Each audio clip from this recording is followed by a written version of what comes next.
What's going on, everyone? Talon here, and today I'm going to be bringing you a build/review on Hyperion. So there's going to be a few ways that you can build Hyperion.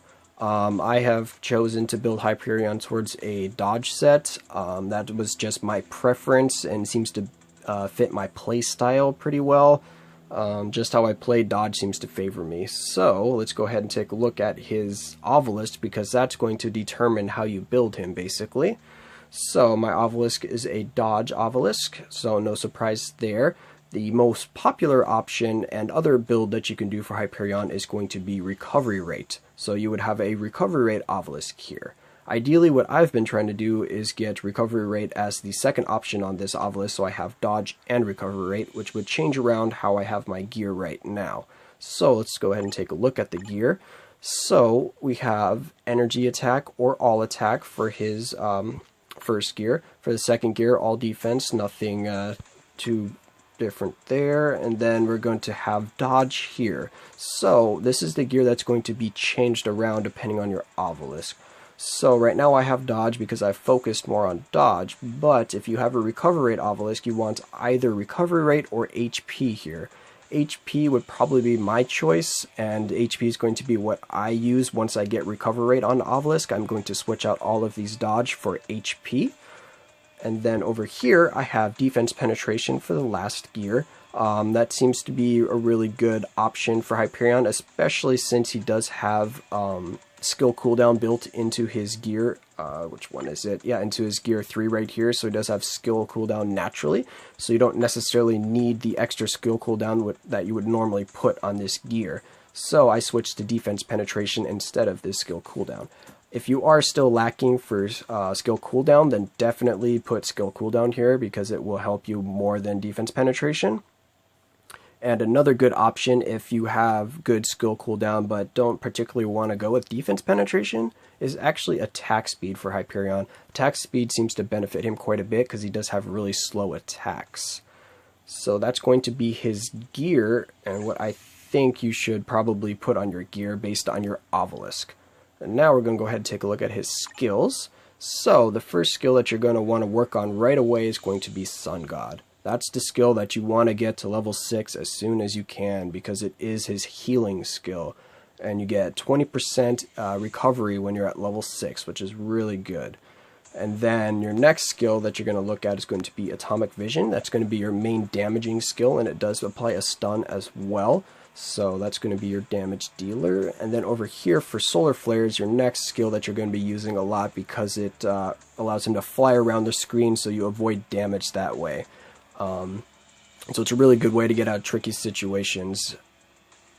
So let's see here. That's going to be it for the skills. Well, let's take a look at the Soaring Uppercut, actually. The Soaring Uppercut is a very useful skill for Shadowland, because it does seem to do guard break, which is really nice, and it'll help you through your skill rotation.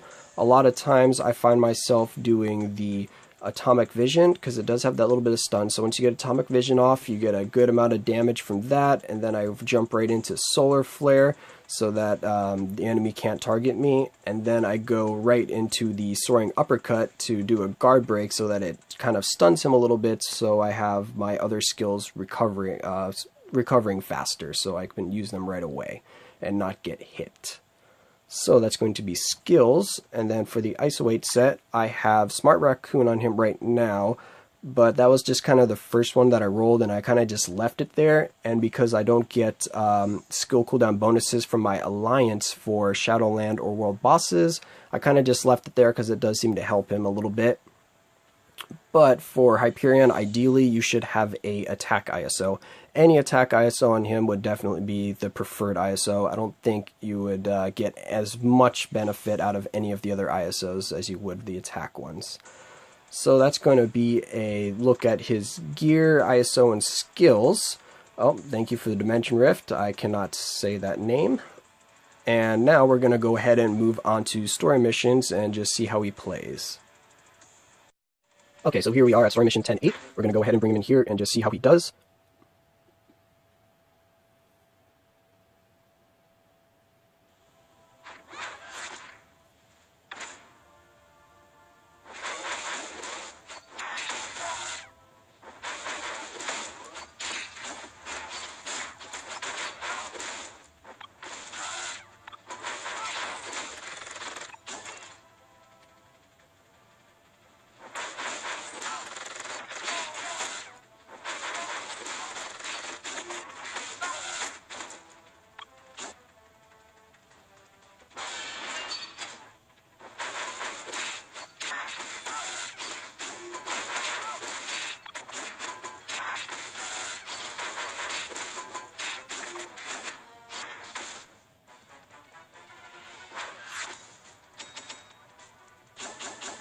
Okay, as you can see, no problems at all for Hyperion here. I was able to clear it in a minute and a half. He's easily a character that you can leave on autoplay for leveling up your other characters. You can do story mission, you can do special missions, you can even do the last levels on Dimension Rifts as well quite easily. So definitely a safe character, so now let's go ahead and look at him in co-op.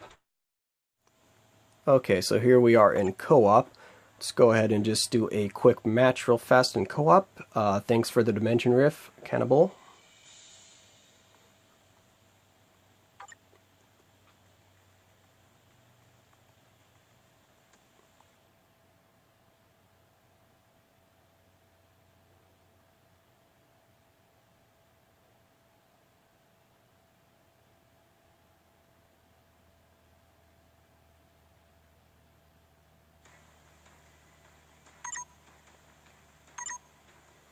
Okay, so we're going to be going against a Tier 2 Red Skull here.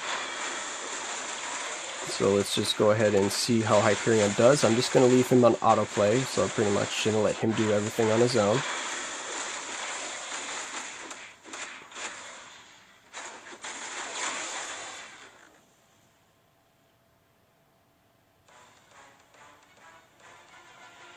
Alright, so he did 37% of the damage. Red Skull was able to outdamage him, probably just because of the slow attack speed with Hyperion, because Hyperion does do quite a bit more damage than Red Skull. So, I'm pretty happy with those results there. As you can see, he does do a lot of DPS with his 6-star skill, because we did get pretty much just one 6-star skill off, and then just did a few other of the lower damaging skills. So, now let's go ahead and move on. We'll take a look at character in a whole, and I'll give you my final thoughts. Okay, so that was my build/review on Hyperion. I hope you found it helpful, and Hyperion is going to be a paywall character, which is something you should note. You don't get his bios from any of the bioselectors. You can only get him from the daily bioselectors. That's the only place you can find him, so it does make it hard to get him to 6 stars, especially if you're going to go just by the daily bios itself. That will take you quite a while. He is, in my opinion, though, a top tier character, so he is worth the mega ticket if you are kind of contemplating who you want to use your next mega ticket on and you don't have him at 6 stars already, because he has everything that you need to make a really good character. He has a built-in heal, he has good DPS, and also he has a iframe on one of his skills as well. So that makes him a really formidable character. He can do pretty much any game mode.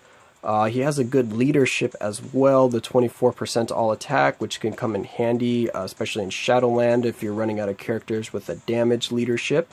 So definitely a character to look into in my opinion, and I would highly recommend him. And at the end of these videos, I always like to suggest a character I would like to see added. And for today, I'm going to suggest Sentry or Robert Reynolds, mainly because he does remind me of Hyperion, so I thought it would fit to add him here. So that's going to be it for this video. I hope you enjoyed, and I will see you in the next one.